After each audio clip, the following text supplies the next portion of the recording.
जय श्री माता जी। सामूहिक ध्यान में आप सभी का पूर्ण हृदय से स्वागत है। आज के ध्यान की शुरुआत हम कलेक्टिव बंधन लेते हुए शुरू करेंगे।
तीन महामंत्र और उसके बाद श्री गणेश मंत्र लेंगे।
श्री माता जी, कृपा कर हमारे आत्म साक्षात्कार को दृढ़ कीजिए, हमें निर्विचारिता में स्थित कीजिए। कुछ क्षण इसी अवस्था में बैठे रहेंगे ध्यान में।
इसी ध्यान की अवस्था में श्री माता जी की अमृतवाणी आत्मसात करेंगे हम।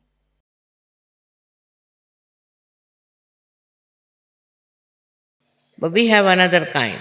See, just the typical human problem is that he discriminates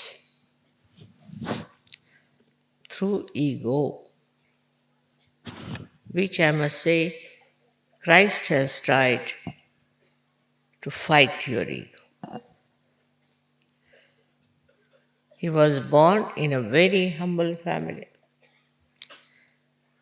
And he was not a white skinned man, no. In your language, he was brown, but in Indian language, he was black.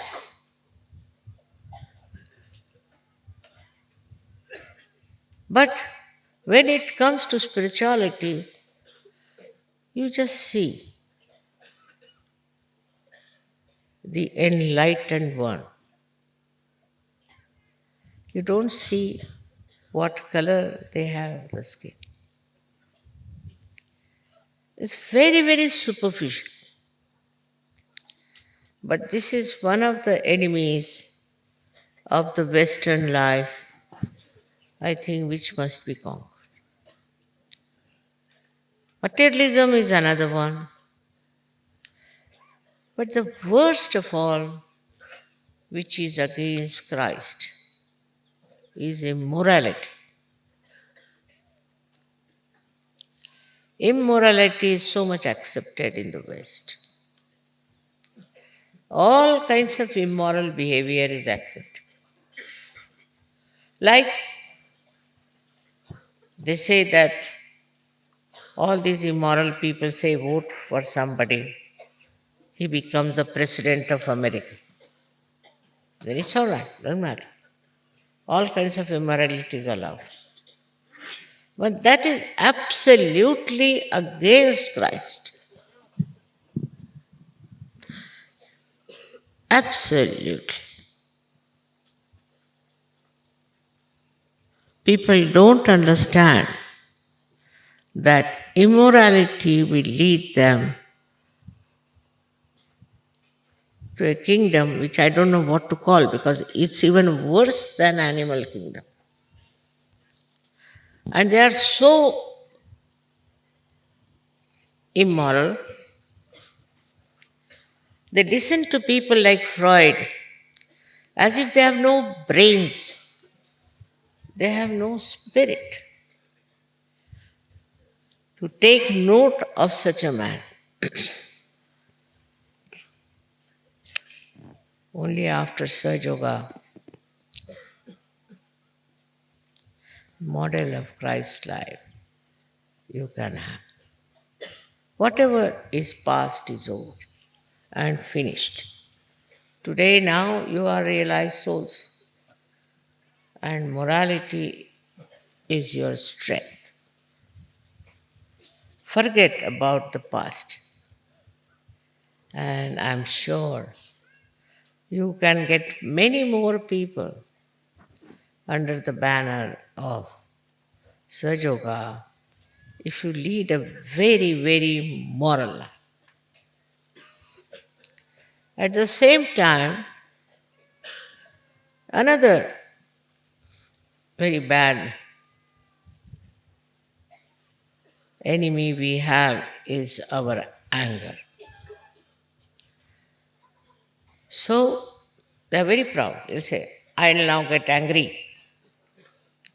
I'm very angry.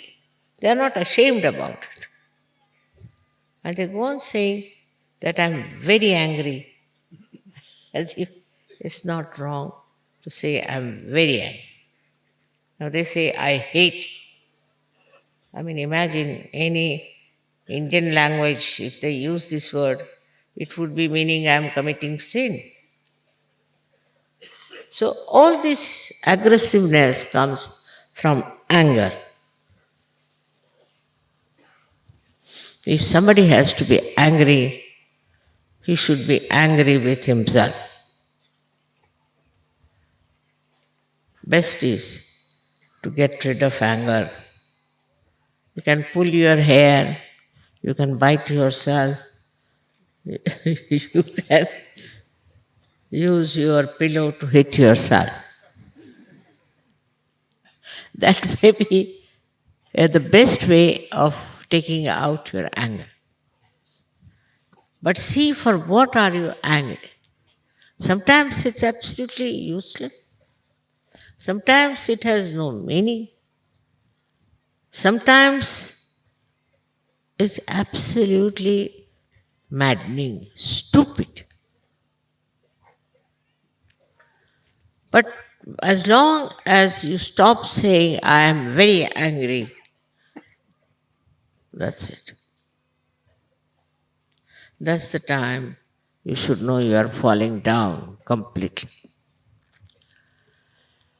So, Christ didn't talk of all the subtle things I've been talking to you because that was left to me. Without realization, how can you talk about subtler things? You cannot. Last time I told you about the vibrations. What is it? What does it stand for? And how you get the subtle energy which we call as tanmatra of our light, tejas, of water, jal, and prithvi, agni. But I didn't tell you of one, very special one, which is in English language you call it ether. But ether is the energy which is managed by another tanmatra, we call it akash. It's especially today because it's Christ who has sacrificed his life to open our Agya Chakra, that we have reached that state of Akash. Without him, it would not have been possible. We can have general communication. Like we can talk to people, we can say things, we can also use our fingers to express ourselves, our hands to communicate. But to communicate vibrations, you have to have vibrations. Otherwise, you cannot feel another person.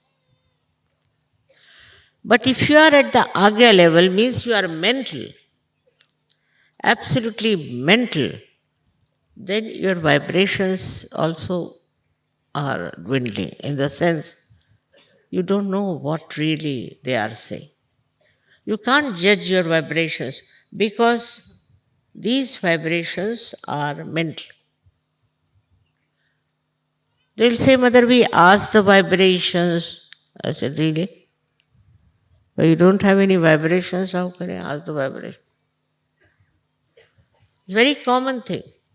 We asked the vibration, we found from the vibrations. It's not possible because you are just mental. Now, what Christ has done is to put you away from the mental level. That is the most difficult. While I am surprised, those who follow Christianity have the worst mental position. They are mentally absolutely there, like, I don't know what to call, like the fog of Delhi. That you can't cross. That's what was broken was Christ. How much we should be obliged to Him that He removed the greatest hurdle in the human ascent. And that one was to break this agya, this mental being within us. We read like mad. We listen to people like mad. We like those who give us feed for our mental being. They are so mental, so argumentative, think no end of their intelligence that you have to just say, all right, namaskar. You can't fight their mental attitude. That's why Christ is to be worshipped by people who are so very mental.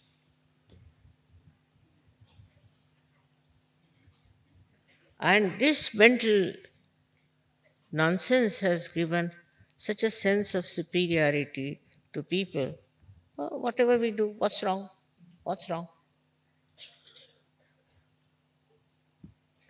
They cannot correct themselves. Because unless and until you cross this limit of mental being, you cannot see yourself. You cannot introspect. You cannot see yourself. You will see others.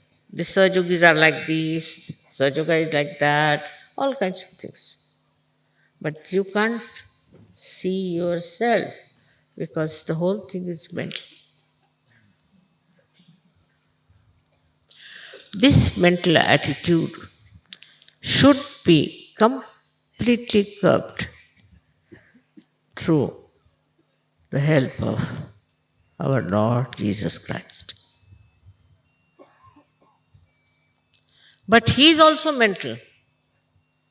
In your brains, Christ is also mental now. Now, what to do? The one who broke the mental attitude is also a mental. You have made him into mental, like a statue of stone.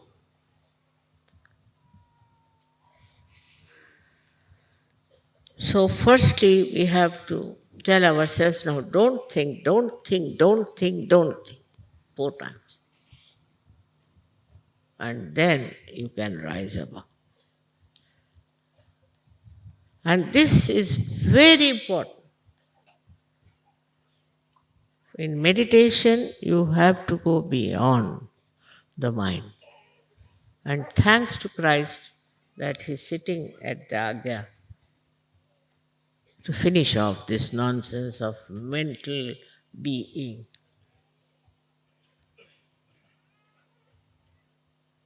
I think people should stop reading also, perhaps, maybe. Even my lecture becomes mental. What to do? I mean, everything goes into their head, becomes mental somehow. And then they ask me questions, Mother, did you say it this way? What is the. I said, yeah, I said it to make you thoughtless, just to stun you. I didn't say this to sit down and analyze and do. No, no. I said this that you become absolutely shocked and stunned.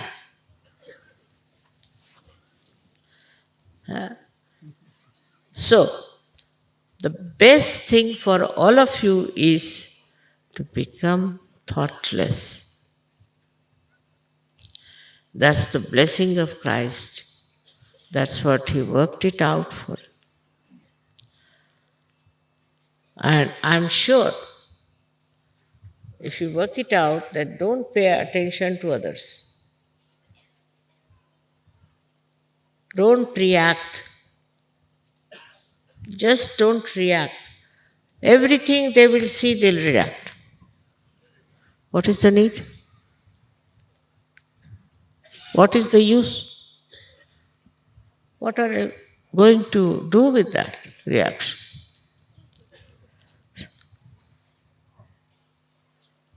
This reaction creates nothing but ripple of thoughts in your mind. I have told you hundreds of times. And now you have to become absolutely thoughtless after this puja. If that happens, I think we have achieved a lot. That's the biggest blessing that Christ has given you, which you should really enjoy. Then only this Akash Tattva in you will work. And how it works? Through your attention. It works with me, as you know. With my attention, I work out many things. How? Just my attention has become thoughtless. Just thoughtless. It goes wherever it goes, it works. But if you put your attention for thought all the time, for thinking, then it doesn't do the work that it is supposed to do. Attention works marvelously if you are thoughtless, otherwise it does. So it has to rise from your own self, then from others, to the higher level of humanity, where you are in communication with the sky, which we can call it as the tanmatra, or the essential or the essence of ether. With ether, you can have television, you can have telephone. It's a miracle otherwise. But with this tanmatra, sitting down here, you can do the job. It works. Just attention works. I know that. You also know very well. But you don't have to ask me to put the attention. You just put the attention and it will work. It's a very important thing that you have got. I think that is the first thing. Once you have, no problem. But we start manifesting from the earth element. then from the Agni element, then from the Jala element, and then we come to Tejas, that the face starts shining. But lastly, we get this thoughtless awareness by which our attention is absolutely free to do some special work. But if you are all the time thinking, then for this attention is so busy, so very busy. You don't have to ask me then, Mother, please pay attention. You can pay attention and you can work it out.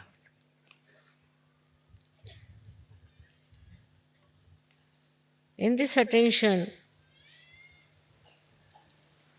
you don't feel what you bought, what you are standing, what you are wearing, what others are doing. No, nothing. You are one with yourself. And it's a life full of humor. So much humor. So much of joy. So much of happiness. That you don't care for anything. That normally people care for. So, as it is now, Sahajayoga has worked in so many countries. I'm so very proud of you, very, very proud. And now it is also going to African countries is a very great satisfaction for me. And you all can do it. You all can work it out. Only thing, become thoughtlessly aware as the blessing of Christ. If it works, you will be absolutely enjoying yourself. So may God bless you.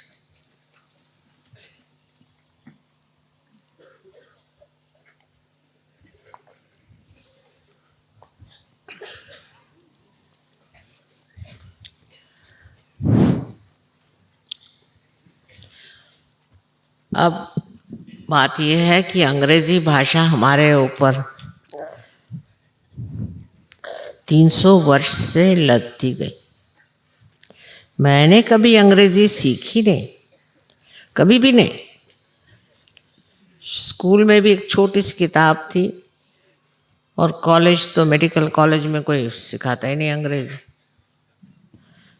मेरे पिताजी कहते थे इतनी ये आसान भाषा है और इसमें इतने कम शब्द कि कोई ज़रूरत ही नहीं सीखने की। और उन्होंने हमको मराठी स्कूल में डाला और हमसे कहते थे कि मराठी सीखो और संस्कृत सीखो।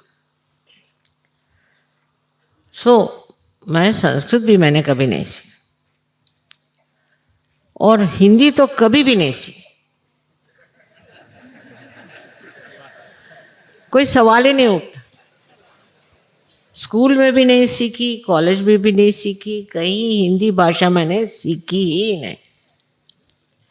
पर एक अच्छाई है मेरे अंदर, वो मैं बता दूं आपसे कि मैं हिंदी भाषा में जब बोलती हूँ तो हिंदी बोल सकती हूँ और मराठी में बोलती हूँ तो मराठी बोल सकती हूँ और अंग्रेजी में बोलती हूँ तो अंग्रेजी बोल सकती हूँ। उसका भाषांतर करना मेरे लिए बड़ा कठिन, इसलिए मैं मिक्सअप नहीं कर सकती। ये भाषा अलग बोल रहा है, वो भाषा अलग बोल रहा है, वो अलग भाषा। अब कोई विश्वास ही नहीं करेगा कि मैंने हिंदी भाषा सीखी ही नहीं, लेकिन पढ़ने का शौक, अच्छी अच्छी किताबें पढ़ने का शौक, उसी से हिंदी भाषा आ गई। पर शुरुआत में मेरी भाषा बहुत संस्कृत से क्लिष्ट थी, बहुत, क्योंकि महाराष्ट्रियन लोग वैसे ही बोलते हैं। महाराष्ट्रियंस को रोज़मर्रा की हिंदी नहीं आती।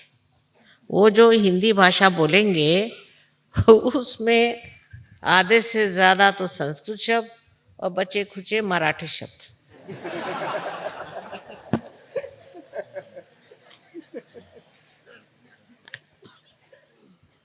समझे ना? तो ये हालत है।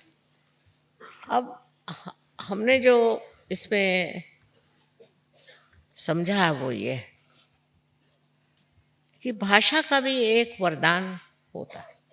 जैसे संगीत का होता है, कला का होता है, ऐसे ही भाषा का वरदान होता है और उसी से लोग बहुत सारी भाषा बोल सकते हैं। लेकिन हिंदी लोग कोई और भाषा सीख ही नहीं सकते। उसकी वजह ये है, जैसे अंग्रेज है, अंग्रेज कोई और भाषा नहीं सीख सकते और सीखेंगे तो विद्रूप बिल्कुल। वजह ये सब अंग्रेजी जानते हैं, इसलिए वो कोई और भाषा नहीं जानते। अब हिंदी बोलने वालों का ये हाल है कि वो कोई और भाषा बोल ही नहीं सकते। मैं तो कभी नहीं कहूँगी कि आप मराठी सीखो, क्योंकि मराठी भाषा बहुत ही जटिल है, बहुत कठिन। वो मराठी समझ सकता है और उसमें इतना विनोद और इतना मजाक है, उसमें अश्लीलता इतनी भी नहीं, गंदगी इतनी भी नहीं, पर इतनी भाषा वो प्रगल्भ है, इतनी गहन है। और फिर सहजों के लिए मराठी भाषा जैसी और कोई भाषा नहीं, क्योंकि मराठी में ही कुंडलिनी के बारे में लिखा गया, इतने साधु संतों ने सब लिखा, सो मराठी भाषा। और अगर एक बार आपको मराठी आ गई तो कोई सी भी भाषा आ सकती, इसमें कोई शक नहीं। पर मराठी लोग और कोई भाषा नहीं सीखे, बड़े कट्टर होते हैं। किसी को मैंने कहा कि एक हिंदी किताब पढ़ो, तो थोड़ी पढ़ कर छोड़ दी। मैंने कहा क्यों? तो सभी घाणे, सब गंदगी लिखी हुई है इसमें, मेरे को नहीं सुना।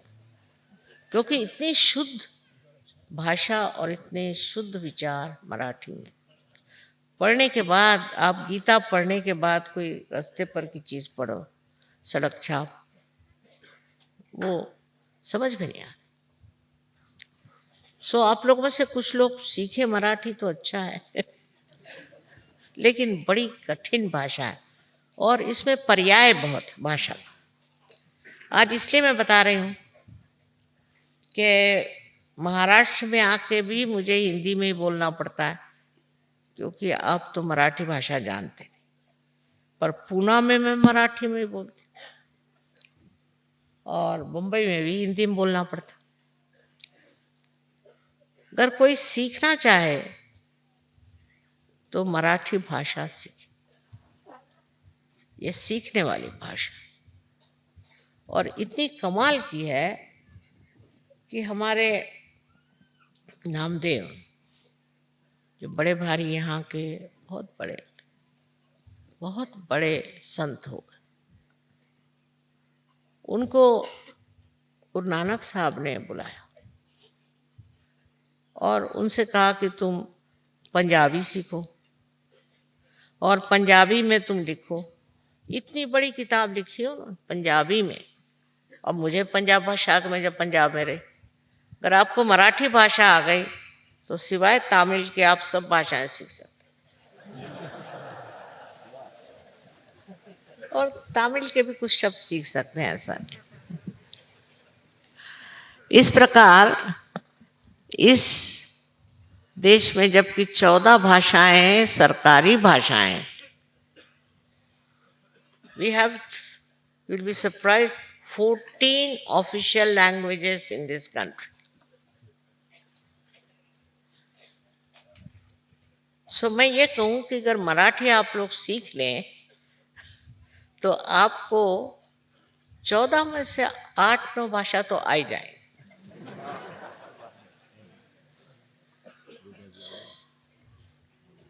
अब एक और बात कमाल है कि बाइबल का ट्रांसलेशन, भाषांतर, डायरेक्टली जिसको कहना चाहिए इब्रू भाषा से प्रत्यक्ष में वो मराठी भाषा में हुआ। यहाँ एक रमा देवी करके बड़ी अच्छी विद्वान स्त्री थी, उसने बाइबल का भाषण जो भी था, बाइबल का जो भी भाषांतर था, वो मराठी भाषा में, और उसमें जो शब्द जैसे जॉन को योहान, मैथ्यूस का मत्तई, तो मैंने बाइबल जो है वो मराठी में पढ़ा, इसलिए बहुत बार गड़बड़ हो जाती है मेरी। और स्पष्ट रूप से लिखा, उसकी इतनी शुद्धता उन्होंने रखी हुई है। और उसी में उन्होंने लिखा कि जब वो शादी में गए थे तो उन्होंने वहाँ पर पानी से द्राक्षा सब बनाया। बड़ी तत्व की बात है, मराठी में लिखी। दूसरी विशेषता मैंने देखी कि ईसा मसीह के बचपन के बारे में, उसकी बाल्यावस्था के लिए कोई अंग्रेजी में मैंने कविता नहीं पढ़ी। I don't know, have you ever heard a poetry piece about the description of Christ's childhood? I've never heard one. But in Marathi we have many. अभी कल ही इन्होंने गाया बढ़िया, बाल वदन तव बघुनी ख्रिस्ता। छोटे बच्चे का मुंह देखकर, after seeing your face, your child face, बाल वदन, all my fears run away. So this part is missing in the Western languages. I think that the childhood themes are not there. We have about Krishna, about Rama, when they were children, how they used to walk, how they used to talk, how they used to put their finger in the mouth. Every little thing is described so beautifully about you. And that is how I think Indians cannot think of killing their children at all. I mean, it's an impossible situation. Even in Hindi language, in Marathi language, we have such beautiful descriptions of this incarnation as children. Then third thing, तीसरी बात जो surprising है कि सारा romance इनका शादी से पहले ही, शादी के बाद कोई रोमांस ही नहीं। Third thing is that there is no romance described after marriage, all before marriage. It's the other way around in Indian languages. All the romance comes when you are married. Very sweet things. I was surprised. I asked somebody to find out one English book where they have described the romance of the married couple. None. Finished. All the romance is over. Once you are married, it's finished. Then what do? You quarrel, you fight, you go to courts, take a divorce.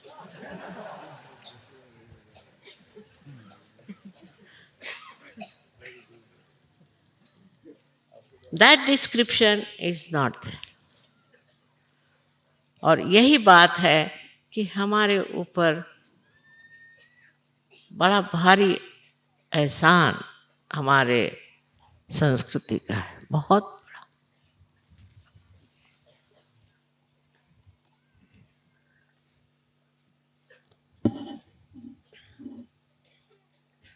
काढा बरं हे फुलांसाठी येते इकडे, कोणतरी येऊन काढून घे.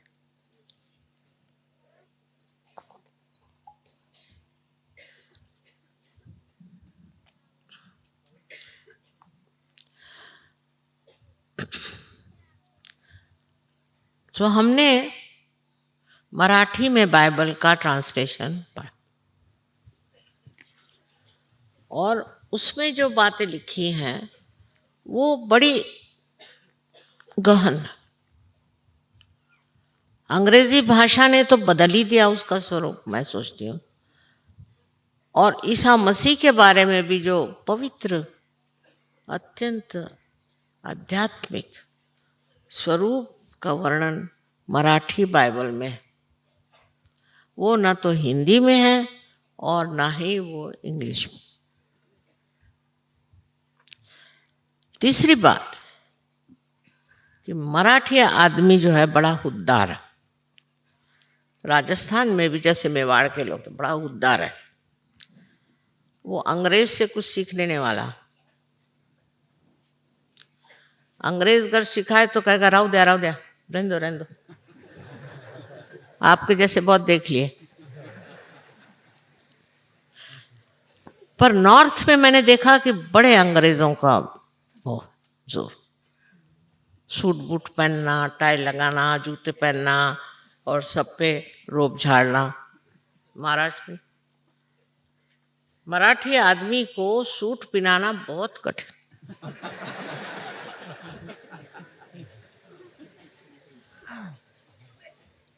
वो तो धोती पहनते, पढ़े लिखे लोग भी धोती। अब आपने देखा है तिलक, यहाँ कितने बड़े लीडर हो गए अपने देश के, यहाँ पर रानड़े, यहाँ के रानड़े हो गए, आगरकर हो गए, सब कोई सूट वूट नहीं पहनते थे, कोई टाई वाई नहीं लगाते थे।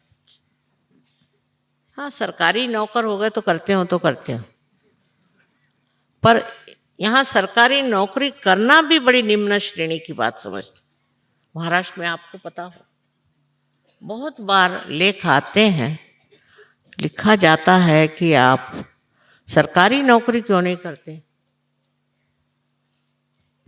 फिर 2-4 लोगों के नाम दिए जाते हैं कि देखो इन्होंने की सरकारी नौकरी तो उनका क्या खराब है। पर सरकारी नौकरों का कोई महत्व नहीं, कोई नहीं। और हमारे फादर तो कहते हैं कि पहले नौकरी करना अधम चीज है, अपना प्रोफेशन रखो, और उससे ज्यादा सरकारी नौकरी करना तो अधमाधम। मनुष्य का चरित्र हनन हो जाता है। तो बहुत उनकी बात मैंने देखी सही। अब कोई आईएएस में आ गया तो बस हो गया, उसका भाव चढ़ जाता है वहां पे 30 लाख 35 लाख। कोई आईएएस का आदमी हो गया तो नॉर्थ इंडिया में बहुत बड़ी चीज मानते हैं। यहाँ पढ़ा लिखा हो, विद्वान हो, तब मानते हैं, और आध्यात्मिक हो। ये बड़ा भारी डिफरेंस। और इसीलिए शुरू शुरू में दिल्ली में मैं सोचती थी कि ये क्या समझेंगे, पर बड़ी हैरानी की बात कि दिल्ली में अब सहयोग ऐसा फैला है, लखनऊ में मुझे विश्वास ही नहीं होता। किसके आशीर्वाद से हुआ? ये तो ऐसे अंग्रेजों के चापलूस नंबर 1 थे, इनको हो क्या गया हैं? ये बदल कैसे गए? मुझे लगता है श्री राम और श्री कृष्ण जहाँ जिस भूमि मंडल में रहे हैं, उनके आशीर्वाद और तो मैं बता नहीं सकती। क्योंकि लखनऊ जैसी जगह तो खाओ पियो मौज करो, और सब दिल फेंक बहादुर। मैं तो हैरान होती थी, इन लोगों से बात क्या करें, सबका रिश्ता वैसा, बात वैसी, मैं समझ आता। अब मैं महाराष्ट्र से गई थी, मेरे को तो कुछ समझ भी नहीं आता था। भाभी है तो उसका मजाक ऐसा, तो नंद है तो उसका मजाक वैसा, मेरी खोपड़ी में नहीं जाता था। और अब मैं देखती हूँ कि श्री राम और श्री कृष्ण का आशीर्वाद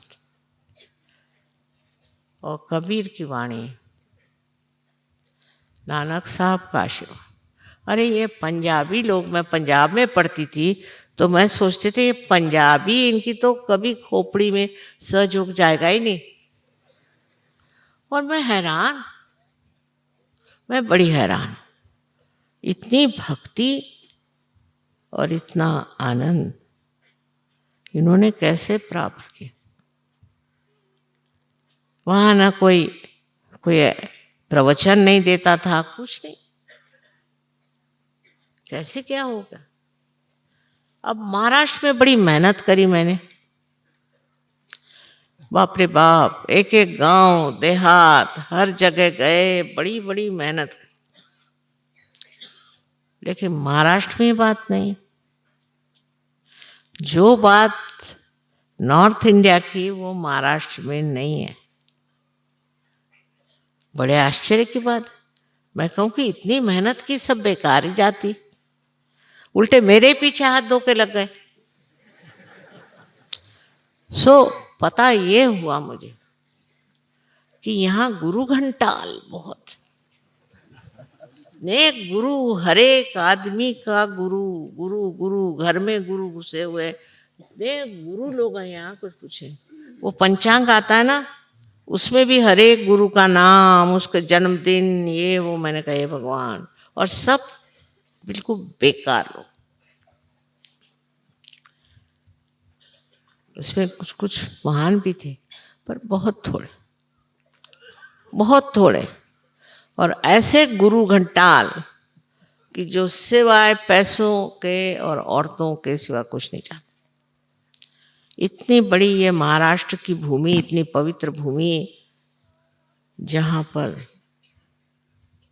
इतने देवियों के स्थान, महालक्ष्मी, महासरस्वती, महाकाली और आदिशक्ति, सबके स्थान इस महाराष्ट्र में।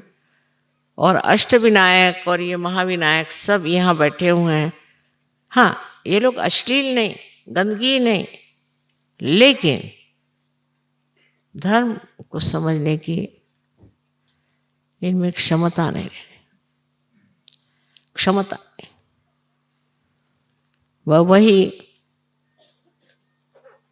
घंटा बजाना, मंदिर में जाना और गुरुओं के पीछे भागना, बहुत ही ज्यादा कर्मकांडी लोग। और बातें नहीं है, गंदगी नहीं, पर इतने कर्मकांडी हैं कि उसमें से निकल ही नहीं पा रहे।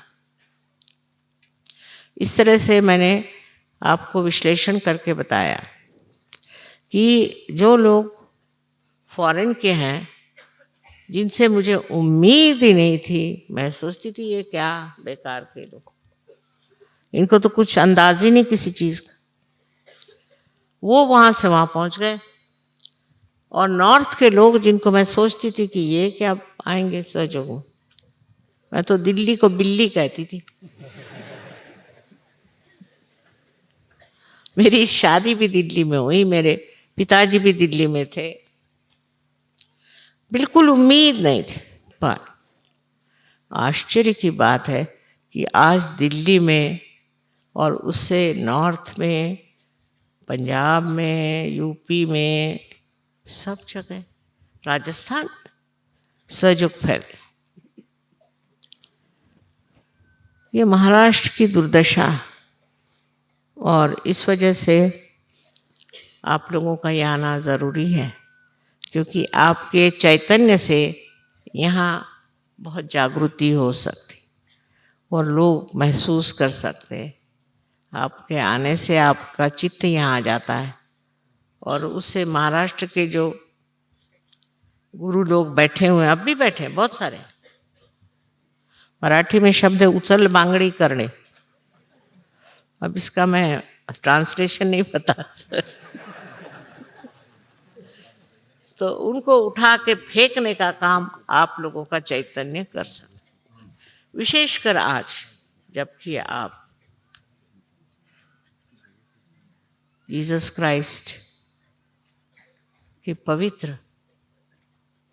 पवित्रतम जीवन के प्रति आदर व्यक्त कर रहे हैं, उस वक्त ये मैं ज़रूर कहूँगी कि यहाँ पर जो लोग इतने सारे गुरु घंटाल बैठे हैं, जिनको ईसा मसीह आज होते तो एक हंटर से मारते फिरते, ऐसे इन गुरुओं का ही यहाँ से उचल बांगड़ी हो जाएगी। और अब ये भाग के पता नहीं कहाँ जाएंगे। बहुत पैसा बना लिया सबने, काफी बेवकूफ बना लिया, लेकिन ये एक तरह की सादगी, बेवकूफी यहाँ पर है। कोई भी गुरु आए उसके चरण छू, सब चरण छू महाराज लोग यहाँ बहुत। तो ये एक बात हमारे अंदर बेवकूफ बनने की क्षमता पता नहीं कहाँ से आ गई है। कोई भी आए कुछ भी पढ़ाए, बस हमारी परंपरा है, गुरुदेव आ गए बस।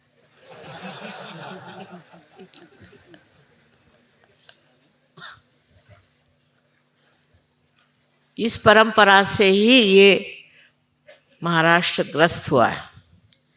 और मैं तो कहूँगी कि ईसा मसीह के जीवन से उनकी सादगी, उनकी पवित्रता और उनकी अबोधिता का जो शस्त्र है, वो श्री गणेश के माध्यम से ज़रूर नष्ट करेगा इन लोगों को, और महाराष्ट्र में भी जागृति हो जाए।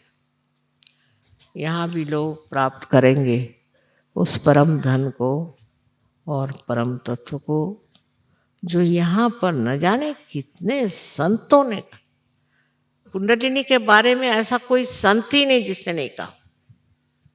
सारे ही संतों ने यहाँ कुंडलिनी की बात करी, और एक से एक महासंत इस देश में होगा। इस देश के उन संतों को मैं सोचती हूँ, इन्होंने इतनी मेहनत करके यहाँ पर जागृति करने की कोशिश की। वहाँ मैं भी हार गई, लेकिन आप लोगों का आना बहुत मुबारक। और आप लोगों के यहाँ आने से इन लोगों में अकल आएगी, ये समझेंगे कि ये किस गुरु के पीछे हम भाग रहे हैं। ये सब जो भी मैं बता रही हूँ इसलिए कि बहुतों ने मुझसे कहा कि माँ, गणपतिपुळे से अच्छा है आप उधर ही कुछ करिए प्रोग्राम। मैं कहा नहीं, आप आइए, क्योंकि आपका कर्तव्य है कि आप सब में जागरण ला। महाराष्ट्र में जागरण लाना है, और आपको इसीलिए यहाँ आना जरूरी है। और वो भी यहाँ पर ईसा मसीह का ही हम लोग गौरव करते हैं। उनकी बहुत ज़रूरत है। वो तो मैं कहती हूँ ना कि हंटर लेके इन सब गुरुओं को ऐसे ठोकेंगे। पर आप लोगों का ये विचार कि हम यहाँ आज उनके पवित्रतम चरित्र को उजागर करने आए, और उनके शक्ति से महाराष्ट्र की ये भूमि पवित्र हो जाए। और ये लोग गणेश की पूजा बहुत करेंगे, लेकिन वो गणेश क्या है और गणेश का मतलब क्या है, इसको मतलब कुछ समझ भी नहीं आता। ऐसे चक्कर में फंसे हुए लोग हैं, इनको उभारने के लिए आप लोगों का यहाँ आना ज़रूरी है। हर साल आप लोग आते हैं, और वो भी ईसा मसीह का जन्मदिन बनाने के लिए। ये बड़ी भारी बात है। आप सबको अनंत आशीर्वाद। हम कुछ क्षण निःशब्द ध्यान में रहेंगे।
दोनों हाथों को जोड़ते हुए श्री माता जी के प्रति आभार व्यक्त करेंगे।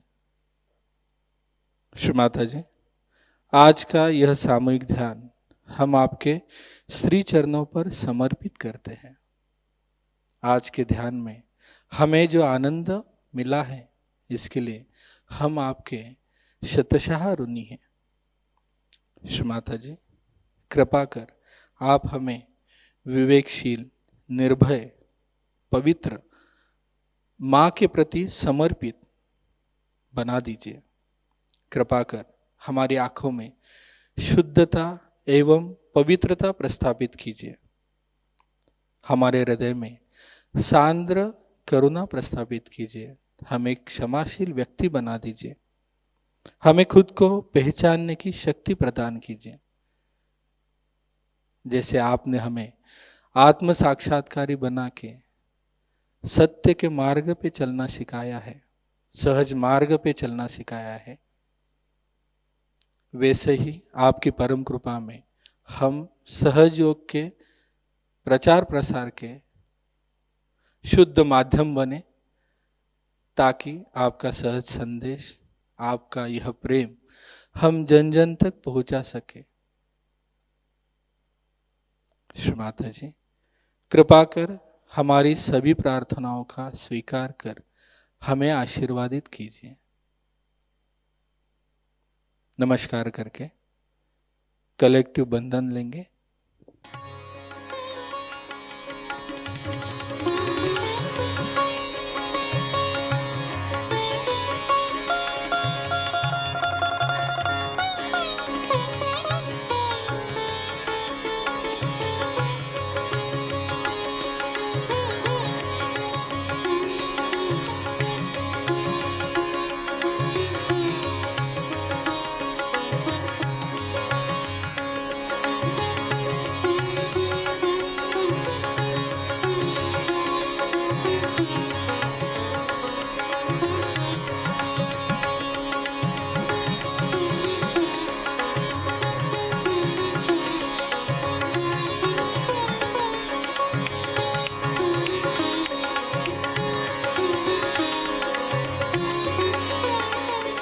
आज का ध्यान केंद्र यहीं पे संपन्न होता है। आप सबका हृदय से धन्यवाद। जय श्री माता जी।